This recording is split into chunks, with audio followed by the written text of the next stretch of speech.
TV Câmara Campinas. Bem, eu queria dizer aos telespectadores da TV Legislativa que nós temos aqui na casa, como já é de conhecimento de todos, a nossa comissão para os assuntos da região metropolitana de Campinas. E essa comissão, ela tem um encaminhamento que eu acho muito importante dizer, que é mostrar a potencialidade da região metropolitana de Campinas e principalmente nesses tempos em que estamos vivendo momentos difíceis do nosso país. Então, nós temos esta reunião. Queria agradecer aqui ao Paulinho Lima, do Vinícius Gratti, que está representando ele aqui. E o nosso convidado de hoje é o nosso amigo, diretor titular do CIESP, Centro das Indústrias do Estado de São Paulo, o José Nunes Filho, que vai falar para a gente, e nesse espaço que a TV Legislativa abre para a cidade de Campinas, fazendo uma análise do momento econômico, das reformas estruturais, desta crise recente que estamos vivendo, tudo isso com impacto na região metropolitana de Campinas. De conhecimento geral, o grande potencial que nós temos aqui, mas diante de tudo isso a gente vai também fazer um relato como é que essa crise está impactando na nossa região metropolitana de Campinas, Nunes. E queria dizer para você, em primeiro lugar, o seguinte: nós temos a oportunidade de conversar sempre, agradecendo a sua abertura da sua agenda, que nós sabemos que é bastante concorrida, de vir até aqui para dar subsídios para a gente, que depois vamos fazer um documento final de todas essas reuniões que estamos fazendo, e dizendo que é uma alegria ter você aqui conosco. Obrigado, Campos. Você é um grande amigo de longa data, com o qual nós temos a felicidade de poder conviver no dia a dia e que temos um grande respeito pelo teu trabalho e por tudo que você tem feito pela nossa cidade. Bom, estou à tua disposição. Então, Nunes, a minha ideia, a ideia da comissão é exatamente mostrar esse potencial que nós temos aqui. Nós passamos já pelo aeroporto de Viracopos, nós passamos pelas universidades que já têm, inclusive, cursos de formação de pessoas para trabalhar no sistema aeroportuário, com relação à requalificação profissional. Mas eu queria que você fizesse para a gente essa análise dessa situação atual e o impacto que isso está causando na região metropolitana de Campinas e depois que vai emergir, é claro, mesmo diante de todas as dificuldades, mostrando o lado positivo de tudo isso. Bom, é claro que a situação que o país atravessa hoje nos aflige muito fortemente. Nós, antes de vivermos no município, nós vivemos no Brasil. Então, todo o problema econômico e político que acontece lá em Brasília reflete, evidentemente, aqui na nossa região. Inibe desenvolvimento, sem dúvida, e cria problemas para nós. Então, primeiro nós temos que entender o que se passa na macroeconomia do país para que depois a gente possa entrar dentro da nossa economia e saber de que forma nós podemos aproveitar as oportunidades que vão aparecer ou, eventualmente, de que forma nós vamos lutar para sobreviver a essa situação toda. E falar de macroeconomia, nós temos que voltar um pouquinho ao passado, voltar talvez lá em 1994, quando talvez a grande intervenção feita na economia do Brasil, que foi o Plano Real, aconteceu em 1994, que mudou radicalmente a situação, a postura econômica do país. Mas, mesmo assim, em 1999, esse Plano Real, essa economia teve que ser reformada em alguns pontos.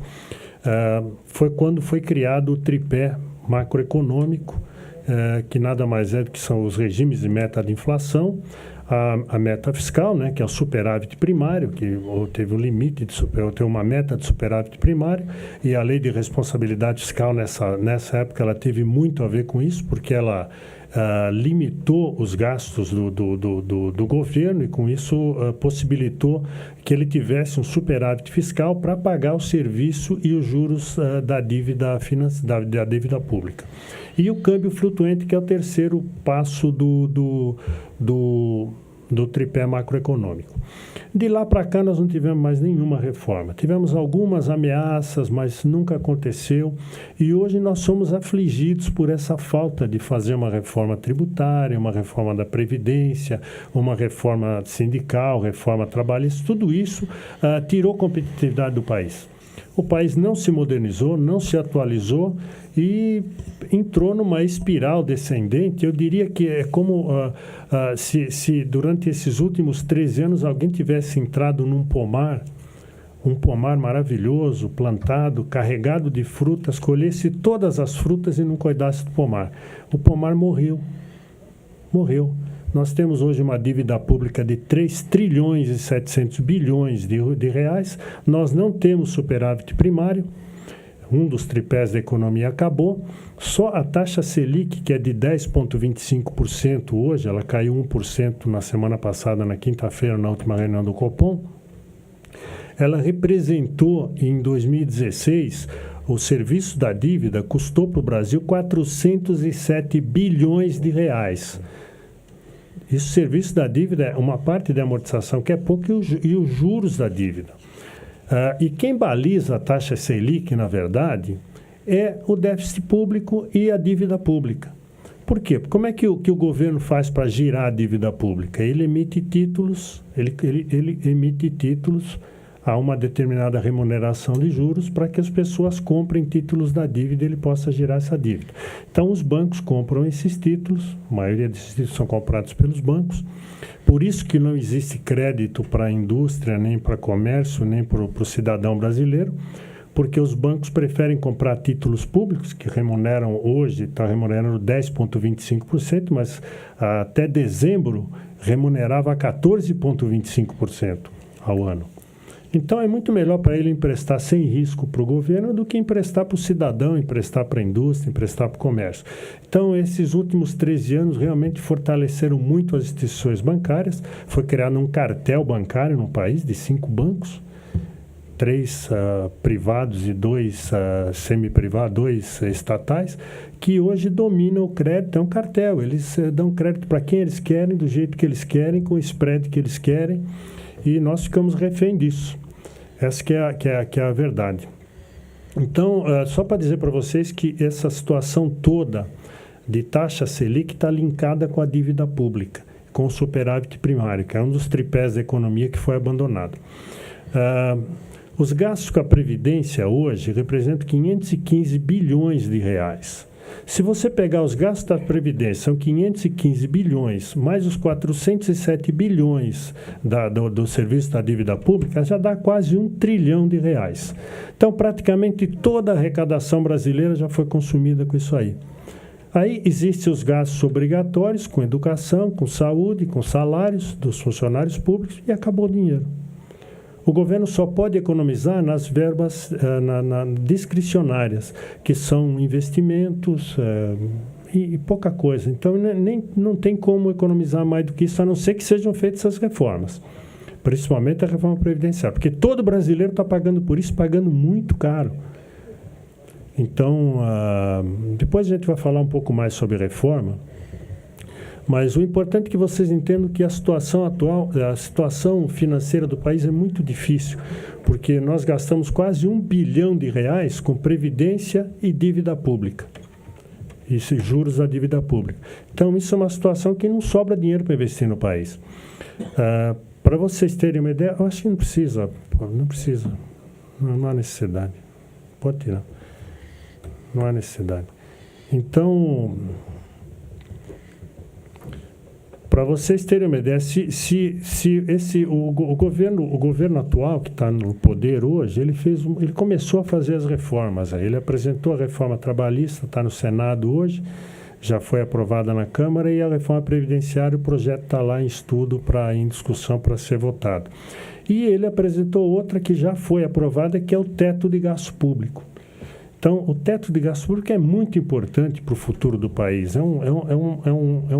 É uma medida de Estado, não de governo, porque ela vai inibir nos próximos 20 anos, vai impedir que os governos gastem mais do que arrecadam. Ou seja, o governo só pode gastar o mesmo que ele gastou no ano anterior, acrescido da taxa de inflação. não pode gastar um centavo a mais.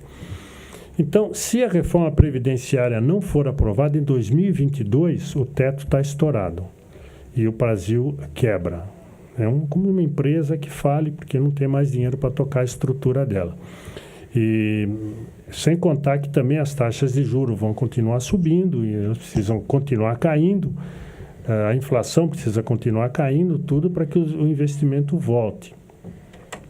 Mas só para vocês terem uma ideia da coisa, se em 2016, se em 2005 a gente tivesse teto do gasto público, a dívida pública hoje seria de 600 e poucos bilhões, não de 3 trilhões e 700.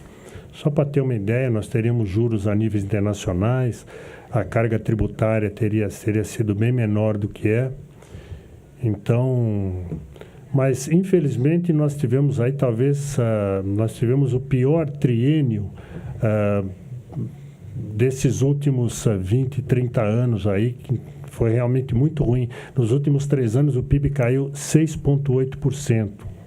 Só em 2016 ele caiu 3,6%. Então isso é realmente dramático, terrível. A renda média brasileira caiu. O brasileiro hoje tem menos para gastar. Nós temos 14 milhões de desempregados.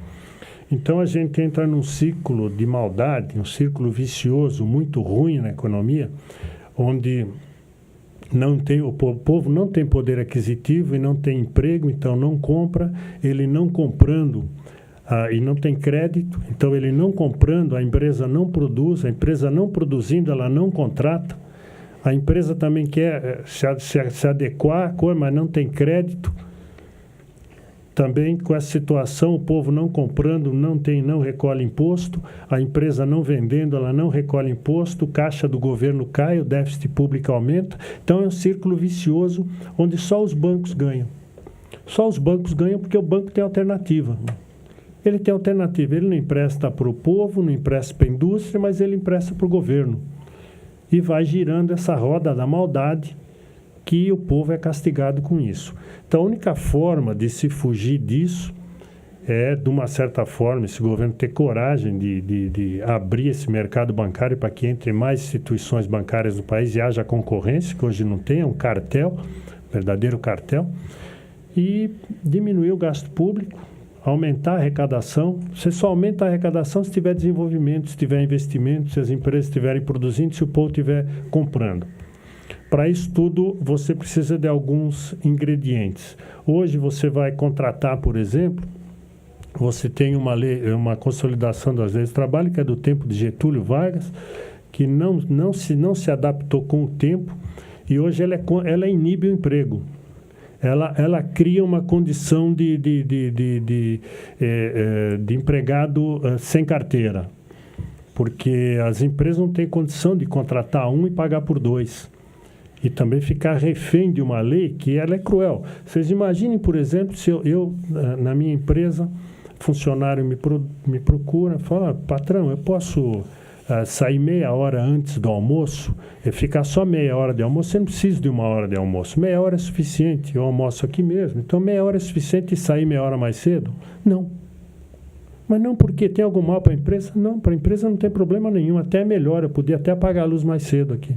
Mas então por quê? Porque a CLT diz que não pode. Mas se eu faço para você, depois você vai na Justiça do Trabalho e eu vou ter que pagar por isso. Embora seja bom para você e seja bom para mim. Patrão, eu posso tirar minhas férias em 3 vezes, em vez de tirar de uma vez só? Não. Por quê? Que mal tem? Mal nenhum. A CLT não deixa. Então, vamos agora falar um pouquinho de reforma. Tem um monte de gente, minorias aí, falando que a modernização das leis do trabalho, que está lá em votação no Congresso, que ela tira direito do trabalhador, mas não consegue citar um direito. 13º, não. Férias, não. Não tem nenhum direito é tirado. O que existe? Uma adaptação para que ela possa o patrão e empregado conversarem o que é melhor para os dois. Não o que é melhor para o sindicato. A única bronca que os caras têm é que vai acabar a contribuição sindical. Vai acabar a contribuição sindical. Contribui para o sindicato quem quiser e contribui para o sindicato que quiser. O trabalhador tem direito de escolher isso e de ver para quem ele quer contribuir. Vai contribuir com quem faça alguma coisa para ele, que represente ele como parte mais fraca nessa relação patrão-empregado. O trabalhador é a parte mais fraca, ele precisa ser protegido. Mas não o sindicato ser protegido. O sindicato não precisa ser protegido. Quem precisa ser protegido é o trabalhador. Então, tem que acabar a contribuição sindical a compulsória do trabalhador e a contribuição compulsória da empresa para o sindicato patronal também, que já acabou. Essa já acabou. As próprias empresas já chegaram à conclusão, a federação, pelo menos de São Paulo, já abriu mão dessa contribuição. Então, isso seria com relação à reforma trabalhista, que ela vai permitir mais segurança jurídica para o patrão e para o empregado. Então, é importante que ela seja aprovada, porque ela moderniza as leis trabalhistas e vai gerar emprego. Agora, quanto à reforma da Previdência, Campos, só para terminar essa parte das reformas, depois nós podemos voltar. A reforma da Previdência, está provado que o que existe hoje é uma situação anômala, onde nem todos os brasileiros são iguais. Tem alguns que são mais iguais do que os outros, que são as minorias que estão gritando contra a reforma, porque a reforma está querendo que todos os brasileiros sejam iguais. Então, o que vai acontecer se não for feito nada? Nós não vamos, inclusive os aposentados, não vão poder receber. Vai acontecer como está acontecendo na Venezuela, não se paga mais aposentadoria para ninguém, acabou, virou uma bagunça total. Então, não é hora de ficar buscando o direito individual, mas o direito coletivo. O benefício coletivo hoje é o que nós temos que ver. Não é possível que alguns se aposentem com salário integral, com reajustes iguais aos da ativa, e outros se aposentem com salário mínimo, com limites e com reajustes pelo salário mínimo. Isso não é justo com o trabalhador brasileiro, é injusto. E essa maioria não fala nada, fica quieta. Quando devia sair às ruas e gritar, nós queremos as reformas, porque nós estamos pagando pela aposentadoria dos outros, dos privilegiados. Então, quem hoje recebe uma aposentadoria michuruca, ou quem contribui com o INSS, está contribuindo para pagar a aposentadoria de uma minoria que é responsável pela maior parte do déficit da Previdência. Então, todas essas coisas têm que ser modernizadas como foram no mundo inteiro, idade de aposentadoria, tudo. Não é possível que uma pessoa com 45, 50 anos esteja aposentada. Eu trabalho 12 horas por dia, tenho 67 anos. Eu nunca parei de trabalhar. Toda a vida, levanto 6 horas da manhã, chego em casa à noite, todo dia, tenho 1000 atividades. Como é que eu posso, uma pessoa se aposentar jovem num país pobre? Alguém paga por isso. Sabe quem paga? É o trabalhador. É o trabalhador que paga por isso. É o povo brasileiro que paga por isso. Então, nós temos que cair numa realidade. O que nós queremos desse país? Queremos crescer, queremos desenvolver, queremos gerar emprego, queremos arrecadar mais impostos para poder prestar mais serviços. Então, só para dar uma ideia geral da coisa, do que acontece hoje na macroeconomia, só o fato dessas reformas terem sido levadas ao Congresso já trouxe um alento para o mercado, e isso fez com que a inflação convergisse para baixo do centro da meta. Hoje ela está em torno de 4%, o centro da meta é de 4,5%. Lembrar que até o ano passado ela chegou acima de 2 dígitos. Esse é o imposto mais cruel que tem, Campos. A inflação é o imposto mais cruel que existe, porque ele pune o mais pobre. É o mais pobre que paga o pão mais caro, que paga a energia elétrica mais cara e que vai pagar o custo desse imposto cruel que é a inflação, que é o imposto do desgoverno, da falta de gestão, da incapacidade de um governo de governar um país, deixar que estoure uma inflação dentro do país. É o imposto mais cruel que existe. Mas só o fato das reformas terem sido apresentadas, a reforma trabalhista ter sido aprovada na Câmara e do teto de gasto público ter sido aprovado, fez com que a taxa de juros pudesse cair. Ela vem caindo mês a mês. A gente acha que nós, da atividade produtiva, nós achamos que isso é lento. Eu acho que hoje poderia estar sendo entre 1,25% a 1,5% ao mês, que devia cair com mais agilidade, para chegar ao final do ano em 8%, no mínimo. O ideal seria em torno de 7%. Mas, se não forem aprovadas, nós vamos voltar a ter todos os problemas de antes. O capital vai fugir de novo. O capital é como o passarinho. Se ele se sente seguro, ele pousa aqui, fica ciscando. Qualquer movimento que assuste ele, ele voa e vai para outro lugar. O capital é assim. Assustou ele, ele voa e vai para outro lugar. Está o exemplo típico aí do Joesley Batista, que levou todo o capital dele, ou melhor, não dele, nosso, do BNDES, para os Estados Unidos, onde ele comprou 56 empresas, e para o mundo inteiro, e acabou com o que ele tinha aqui. Foi o Banco Nacional do Desenvolvimento Econômico e Social dos Estados Unidos, Angola, Cuba e Venezuela. Do Brasil não é. Bem, nós estamos, a televisão ela tem uma audiência bastante rotativa. Nós estamos conversando na nossa comissão para os assuntos da região metropolitana de Campinas com o Nunes, José Nunes Filho, que é o diretor titular do Centro das Indústrias do Estado de São Paulo, CIESP. Interessante, Nunes, que algumas outras reuniões que nós fizemos, nós mostrávamos exatamente esse alento, né? Ou seja, essa luz no fim do túnel, este sol que começou a brilhar, e as pessoas até saíram daqui bastante, digo assim, confiantes, mas com relação às medidas que foram tomadas, que estavam sendo tomadas. Agora, diante desse fato que você fala, da reforma previdenciária, da reforma trabalhista, por exemplo, são situações que nós fizemos lá dos anos 40, a gente nem tinha nascido ainda. E o pouco ou quase nada de interesse na previdenciária, principalmente pelos jovens, né? A gente vê na França os jovens às vezes indo, reclamando ou apoiando e direcionando a aposentadoria. Mas um jovem de 20 anos se preocupado com a aposentadoria, então é uma questão de educação. Aqui no país a gente tem que ver, a gente vive num país latino e que as pessoas primeiro imaginam que nunca vai envelhecer, né? E que nunca vai se aposentar. Então, como é que você... Qual seria o direcionamento? Ver os jovens, por exemplo, participando do processo também da aposentadoria. Quer dizer, por quê? Porque é eles. Porque nós, no caso, estamos aposentados, né? Agora, o jovem de 18, 20 anos, dificilmente ele tem esse entendimento, esse interesse. A gente sabe que faz parte da educação, enfim, da formação no dia a dia. Agora, até que ponto essas medidas que foram tomadas, altamente positivas, porque se você conversar com pessoas equilibradas, são medidas positivas que precisam ser tomadas. Essa situação que nós vivemos pode interferir nisso aí. É um quadro de 14 milhões de pessoas desempregadas, né? Medidas tomadas para reverter essa situação que já estava sendo revertida. Até que ponto esse fato todo que acontece pode interferir, ou é possível você caminhar com as reformas e ir administrando esses problemas políticos?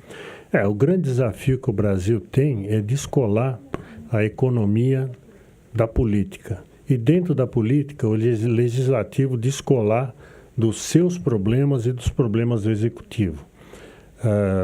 Não há dúvida que hoje a gente assiste um quadro horrendo de corrupção, de coisas... Estão acontecendo coisas deprimentes. E isso tudo, até o momento, não chegou a afetar a economia. Mas vai afetar. A partir do momento que o Congresso parar de trabalhar e parar de votar, vai afetar. Então, o importante é que o Congresso não pare. O governo não pare. Bem ou mal, com esse ou com aquele, cai esse, entra aquele, isso não importa. O governo não pode parar, a máquina não pode parar de trabalhar e o legislativo não pode parar de legislar. Isso é muito... A partir do momento que acontecer esse milagre no Brasil, os problemas políticos não vão mais afetar a macroeconomia nacional, não vão nos afetar aqui indiretamente. Nós estamos numa região rica, numa região com potenciais enormes aqui. Também vemos o nosso crescimento parado em função de uma situação nacional. Então, claro, por isso que a gente fez todo esse introito do que acontece no Brasil hoje, que nos afeta, porque nós vivemos dentro do Brasil, a nossa moeda é o real, a nossa paridade cambial com o dólar é a mesma do resto do Brasil, nossa competitividade é quase a mesma do resto do país. Temos algumas vantagens, mas é quase a mesma. Mas isso, sem dúvida nenhuma, o ambiente político pode azedar o ambiente econômico. Agora, as pessoas muitas vezes demonizam a política, né? A gente percebe o quanto é importante, principalmente no contexto. Quer dizer, como se você deixasse a política de lado e pudesse caminhar sem que nós pudéssemos também discutir e ter essa ação política. No jornal que eu tenho aqui, Nunes, as cidades que mais geraram vagas foram Campinas, com 471 postos, né? Santa Bárbara do Oeste, Santo Antônio de Posse e Americana. Então, essa era a luz no fim do túnel que vai. Esse processo, ele tende a continuar, por exemplo? Bom, antes de falar disso, em nenhum momento eu falei os problemas políticos. Eu acho que sem a política nós não vamos a lugar nenhum. Porque a política é a arte da negociação. Ou então nós vamos criar uma ditadura e vamos acabar com a política aqui. A gente vai obedecer a ordem de um maluco qualquer. O povo perde a sua representatividade. O político é o representante do povo. Se a gente tem lá hoje uma quantidade enorme de corruptos, de safados, não é por isso que nós vamos demonizar a democracia. E até eu brinco sempre que eu digo que a democracia é o pior sistema de governo que existe, tirando os demais. Não tem. Você vai escolher, você acaba caindo na democracia. A democracia é o único regime de governo onde o povo, essa foi a grande criação dos gregos, o povo tem representatividade através dos seus políticos. Se alguns políticos nos traíram, nós temos que selecionar nas próximas eleições. Nós somos culpados, não os políticos que estão lá. Nós que elegemos eles. Eles foram eleitos por nós. Então, hoje a gente fala, fora esse, fora aquele, mas nós botamos eles lá. Foi o nosso voto que colocou esse pessoal lá. E depois a gente fica fora, mas você votou em quem? Eu votei nele. Pô, você votou errado, pô. Entende? Então, nós temos que escolher melhor nossos políticos. Os políticos têm que nos... Nós temos políticos fantásticos no Brasil. Fantásticos, pessoas admiráveis, que fazem uso dessa arte com a nobreza que ela merece ser tratada. Bom, nós temos aqui na região, a região tem apresentado alguns sinais de crescimento, muito tímidos ainda, muito tímidos. Nós voltamos a contratar, ou pelo menos paramos de demitir na região, o que já é um bom sinal. Desde janeiro nós temos tido um ambiente de negócios mais agradável para trabalhar, mais positivo. Então, isso demonstra que intenção existe. O que falta hoje? Falta o governo fazer a parte dele, que são as reformas e o equilíbrio fiscal, gastar menos do que arrecada, e crédito. É crédito, precisamos de crédito. Precisamos que esse dinheiro que o BNDES emprestou lá para fora, esses bilhões aí que saíram do país, que fossem aplicados aqui dentro, ou pelo menos que agora se estanque isso. Aliás, dicas de passagem, Campos, uma parte desse dinheiro não era do BNDES, é do Tesouro Nacional. Uma parte é do PAS, do Fundo de Amparo FAT, que é o Fundo de Amparo ao Trabalhador. Quer dizer, o trabalhador brasileiro e o povo brasileiro, com a sua arrecadação, financiou porto em Cuba, metrô em Caracas, o crescimento internacional da JBS, que praticamente hoje, até eu acho algumas coisas, o povo é inocente, o povo fala, não vamos mais consumir produto da JBS. Vocês não vão punir a JBS com isso. A JBS, vocês vão punir o trabalhador que trabalha lá na empresa deles. Vocês vão punir a pauta de exportações do Brasil. Vocês não vão punir eles porque isso aqui representa 10% do negócio dele, 90% está no exterior, que ele montou com dinheiro nosso, do BNDES, que é o Banco de Desenvolvimento Econômico e Social, que devia ser econômico e social no Brasil, mas foi econômico e social fora do Brasil. Então, acho que isso tem que ser revisto, e acho que esse BNDES essa CPI tem que andar, tem que se descobrir qual é essa caixa preta que tem no BNDES e quem levou dinheiro com essa sem-vergonhice toda aí, com essa espalhar dinheiro, com esse bandoleiro desse cara que se diz empresário, aí, que não sou eu que estou dizendo, ele disse, esse Joesley Batista, ele falou nas gravações dele, nas coisas, ele falou o bandido que ele é, que corrompe, que dá dinheiro, que faz milhões, bilhões, que distribuiu aí. Então, um bandido desse está solto. Foi embora, foi flanar com o seu iate, sua mulher bonita, seu jato de luxo, para o seu apartamento na Quinta Avenida, dando risada de nós aqui. Esse é o judiciário brasileiro, infelizmente. Sinto dizer isso, mas acho um absurdo um bandido desse sair solto por aí. Um cara que roubou esse país, corrompeu esse país, que tirou dinheiro desse país.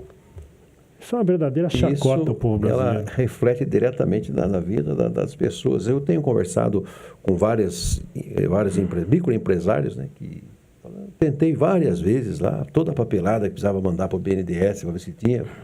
Não falaram nada. Tem uma senhora tintureira, eu converso sempre com ela, trabalha ela, o marido, o filho. Eu podia ampliar isso aí, mas isso aí, ó, já até vai lá e não dá. De repente chega o cara aí que você falou e leva não sei quantos bilhões e tantos microempresários que poderiam gerar emprego e fazer a roda girar. Se você tem hoje um empresário, um microempresário, não gosto de termo empresário, acho um negócio tão ridículo. Tu que é bandido, eu falo, sou empresário, acho um negócio tão ridículo. Eu sou industrial, acho que tem gráfico, tem outras atividades aí, eu não sou empresário, mas um empreendedor no Brasil que esteja, claro, todo mundo está numa situação muito apertada, e o empreendedor no Brasil, principalmente os micro, pequenos e médios, estão endividados, estão numa situação muito difícil, muito complicada. E o que acontece com eles? Qual é a primeira coisa que eles fazem quando eles não têm mais capital? Quando eles não têm mais como manter o negócio? Eles demitem? Não. Eles param de pagar imposto. E o que eles precisam nessa hora? Crédito. Se vai ao BNDES, a primeira coisa que o banco, porque o BNDES, ele só trata com empresas grandes, que vão tomar mais de 10 milhões de reais. Micro, pequenas e médias, tem que falar com o agente financeiro. São com os bancos, Itaú, Bradesco, Santander, Banco do Brasil, falar com esses bancos. Com esses 5 aí que eu disse que são um cartel. Então, vai falar com esses 5. Primeira coisa que eles pedem é a CND. CND é negativada, que não tem nenhum imposto atrasado, né? Senão não empresta dinheiro. Pô, se você não emprestar dinheiro, não tem como pagar imposto, não tem como produzir, não tem como ter lucro para poder pagar imposto. Mas não empresta. Então, já começa por aí. Quando pede a CND, já acabou com toda a chance desse empreendedor conseguir tocar o negócio dele. Então, a situação é crítica. Agora, Nunes, o nosso trabalho aqui é com a nossa região metropolitana de Campinas. É o terceiro PIB, é o potencial, essa pujança. Agora, até que ponto tudo isso vai refletir, por exemplo, no andamento aqui da nossa região metropolitana de Campinas? Ou, lógico que não vai conseguir passar incólume a toda a situação dessa roubalheira desenfreada e tal. Mas até que ponto nós poderemos sobreviver? Temos aqui o aeroporto de Viracopos, temos vários empreendimentos. O Campos, sem dúvida, essa região metropolitana de Campinas é de uma força, de um potencial imenso de produção, de gerar riqueza, de gerar emprego, de distribuir renda, porque a distribuição de renda só é possível fazer com geração de riqueza. Aí você distribui na forma de salário, de impostos. E nós temos condição de gerar renda e distribuir riqueza porque nós temos os potenciais, todos fizemos a lição de casa. Quais são os potenciais que nós temos? Você citou o aeroporto de Viracopos, é o maior aeroporto de cargas da América Latina. Isso aqui é de uma pujança, de uma atração de negócio que vocês não têm ideia na área de logística. Que além do aeroporto, nós temos as 5 principais rodovias, melhores rodovias do país, passando aqui dentro da nossa região. Então, nós temos ligações ferroviárias, ligações rodoviárias, é um aeroporto maravilhoso aqui, que nos dá competitividade nesse setor de logística. Nós temos conhecimento, que é uma coisa mais preciosa que existe hoje, onde o maior valor agregado a qualquer produto hoje é o valor de conhecimento, valor de inovação, valor de tecnologia. Nós temos aqui algumas das melhores universidades do país, começando pela própria Unicamp, que é a maior geradora de patentes do país. Nós temos aqui 20 institutos de pesquisa, fantásticos, fazendo projetos aqui únicos e maravilhosos que a nível dos melhores institutos de pesquisa do mundo. Nós temos hoje, acho que 5, 6, não sei se já podemos falar em 7 parques tecnológicos no país, que são locais onde se instalam indústrias de alta tecnologia, onde se cria um ambiente de alta tecnologia. Nós temos aqui na região metropolitana de Campinas o Vale do Silício Nacional. E não é só isso. A qualidade de vida que tem aqui para atrair as pessoas, para que elas possam vir, os trabalhadores, os empreendedores, para se localizar, a infraestrutura toda que é oferecida por essa região é muito grande, é muito forte. Uma infraestrutura que falta quase em todo o país, nós temos aqui sobrando. Nós temos aqui uma capacidade de geração de turismo de negócios que poucos locais do país têm. É uma área que está crescendo muito aqui também, independente, eu represento a indústria, mas uma área de serviços, na área de hotelaria, de restaurantes, que atende a nível mundial, de qualquer capital, de qualquer país do mundo. Então, os potenciais de desenvolvimento da cidade são muito fortes, o que impediu que a crise nos afetasse mais seriamente. Nós ficamos um pouco protegidos, mas não podemos deixar de ser atingidos. Como eu disse, nossa moeda é o real. Nossa paridade cambial é com o dólar. Nosso governo central está em Brasília. Então, nós sofremos também com essa falta de gestão desses últimos 13, 14 anos aí. E com essa situação de aparelhamento do país e de desvio de verbas públicas e corrupção, tudo isso nos afetou aqui. Nós pagamos a nossa parte dessa conta, nós pagamos. Então, se não houvesse esse problema todo, sem dúvida, hoje isso aqui seria um paraíso, seria uma Singapura. É o Fantástico deu essa semana que talvez o montante dessa corrupção equivaleria a devolução para cada brasileiro de R$ 1.500. Quer dizer, é muito dinheiro. É muito dinheiro. E nós também tratamos um assunto, Nunes, que seria bom você dar uma falada a respeito disso, na requalificação profissional. Você com as indústrias e tal, a gente percebe. Uma vez eu falava com o Guilherme Afife Domingos. O Guilherme Afife Domingos sempre trabalhou com as empresas e tal. Então, ele diz assim, existem segmentos que as pessoas desconhecem e que são altamente compensatórios, né, para o trabalhador. Então, ele estava um exemplo de Araçatuba. Na Araçatuba, ele viu lá no jornal que precisava de tratador de cavalos. Não tinha. E era um salarião bom, né? Então, hoje a gente fala isso. Quer dizer, hoje se o cara trabalha do caixa do banco, ele saiu do caixa do banco, ele não vai encontrar outro lugar para caixa de banco, não. Né? O cara que corta cana, ele saiu, não tem mais, porque agora é um aparelho lá que corta a cana. Então, a necessidade premente, você poderia falar sobre isso, sobre essa requalificação profissional para ajudar também a roda a girar. Sem dúvida, eu acho que os investimentos em educação, nós sofremos nos últimos anos também uma desqualificação na formação educacional do brasileiro. Isso foi muito desqualificado. Aqui a gente, para usar a estatística, você baixa a nota de corte e você diz que está numa situação boa. É o caso de dizer que não sei quantos milhões de brasileiros ascenderam à classe média. Por resolver que quem ganha mais de R$300 por mês é classe média. A partir daí todo mundo está na classe média. Então é uma questão estatística de onde você põe o número. Houve uma desqualificação educacional no país muito séria, principalmente na área de formação profissional, de qualificação profissional. O Estado de São Paulo, de uma certa forma, está tentando recuperar isso através das escolas técnicas, das ETECs. O Senai tem feito um trabalho brilhante, um trabalho de referência nessa área que devia ser copiado pelos estados, pelo governo, de uma forma geral, em termos de qualificação profissional. Primeiro porque o Senai, quando ele entra numa região, ele primeiro estuda o tipo de necessidade de qualificação daquela região. Então, se você for em Franca, o Senai é dirigido para a indústria de sapato. O Senai está montando um laboratório, uma escola em Paulínia, que vai ser a única, o laboratório de petróleo e gás vai ser o único no país na qualificação de petróleo e gás no nível que está sendo feito em Paulínia. Nós temos aqui em Campinas, nós temos 2 Senais, o Senai Roberto Mange, na área de metal mecânica e na área de indústria mais pesada, e nós temos o Senai Zerbini, que é na área de alimentos, atua na área de alimentos. e que tem desenvolvido coisas fantásticas aqui, de acordo com as necessidades da região. Aliás, nós temos na Fundação Fórum Campinas, a Fundação Fórum Campinas, ela congrega todos os institutos de pesquisa da região, as duas universidades maiores, a Unicamp e a Apucamp, e os 6 ou 7 parques tecnológicos da região.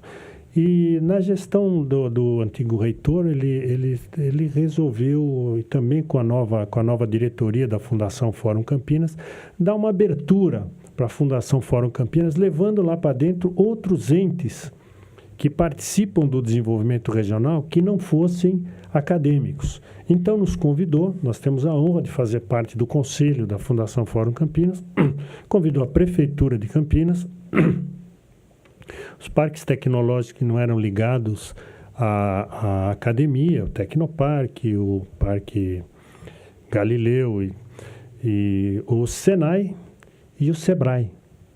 Além de outros entes, me faltou aí, mas essa abertura foi muito boa. A primeira empreitada que nós tivemos lá foi a criação do PIT Alimentos, o Programa de Integração Tecnológica na área de alimentos, que visa agregar valor ao produto agrícola produzido na região, de uma forma geral.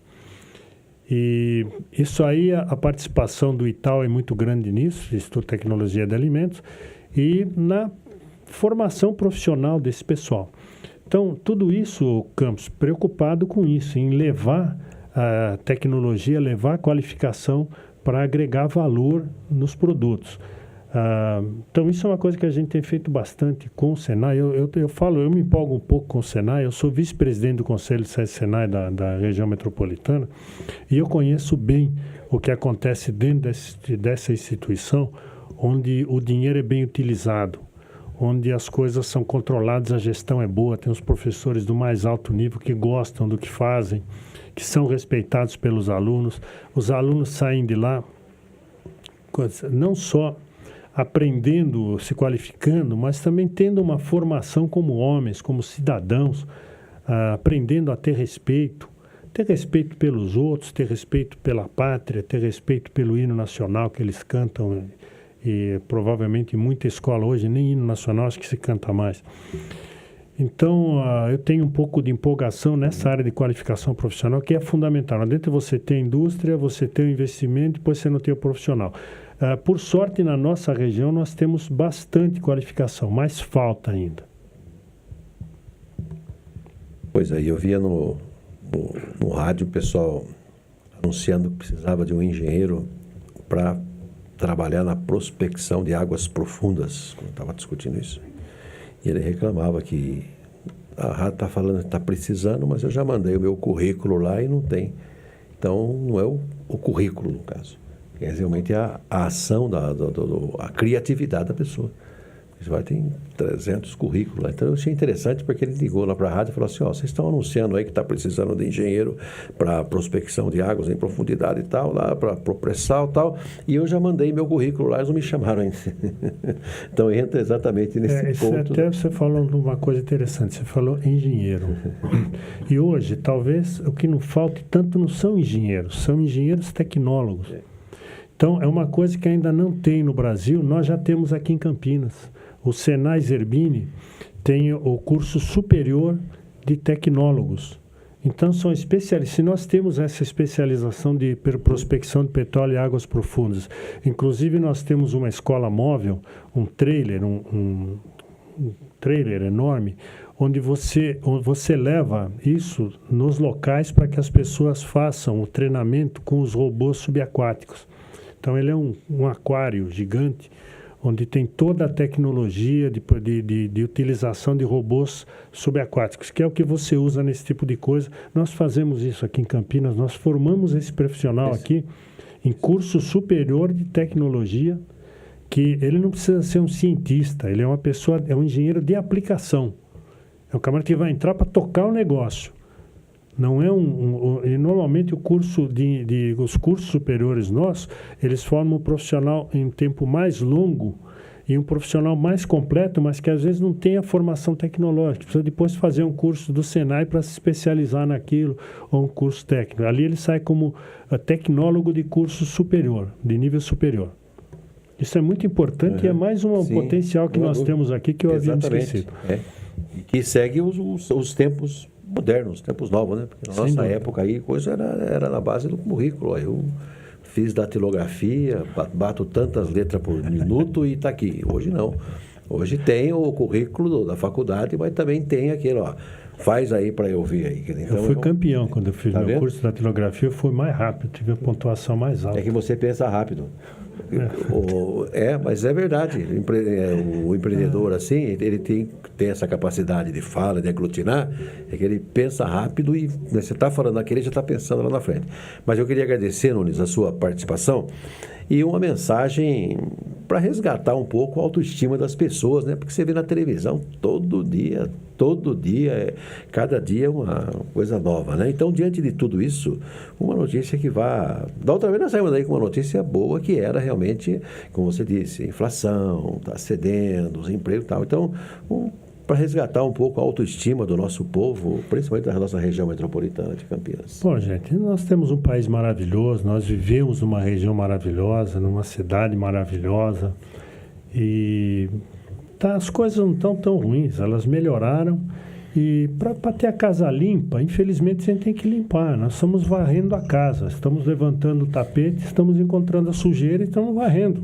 O que nós temos é que ficar firme apoiando tudo isso, não deixar que isso seja conduzido por qualquer interesse que seja, e dentro de 1 ano, 2 anos, vamos ter a casa bem mais limpa, e temos que fazer as reformas fazem parte dessa limpeza, e a reforma política é talvez a mais importante delas, porque a reforma política, nós temos uma lei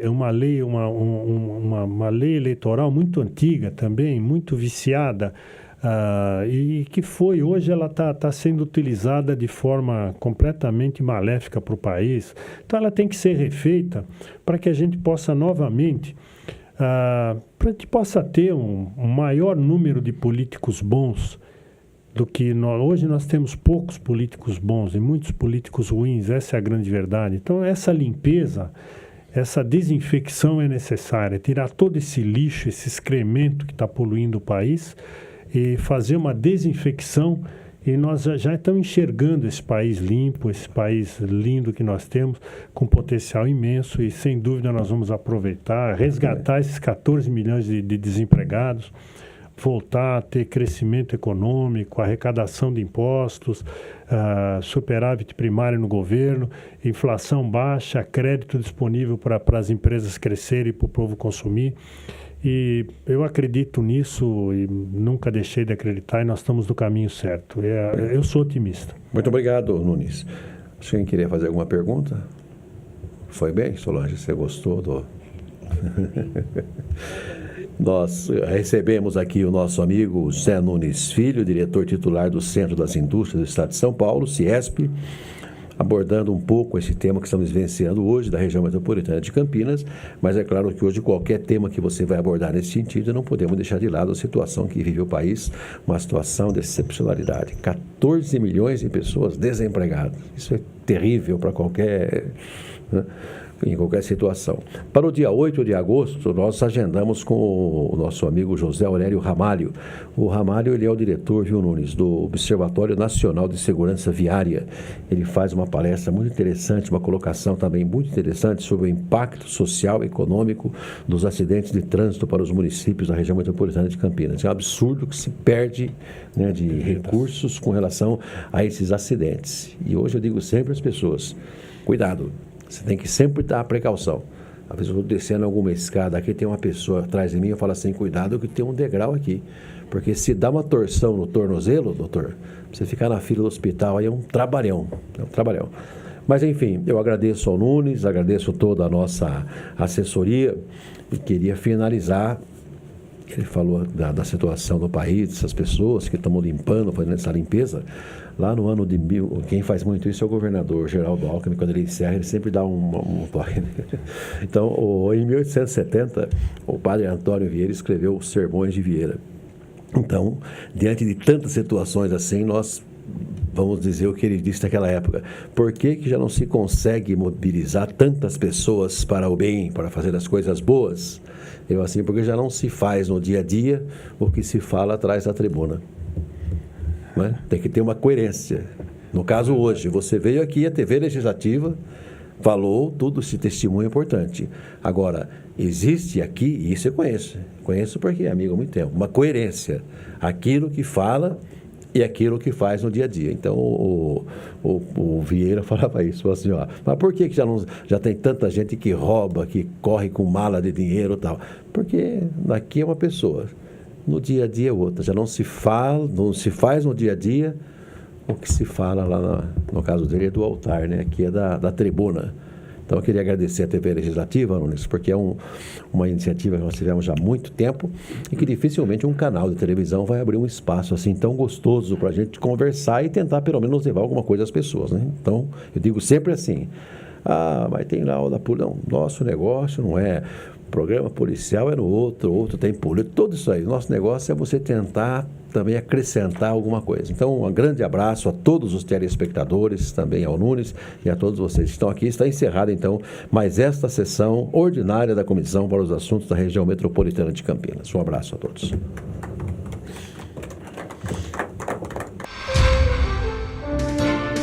TV Câmara Campinas.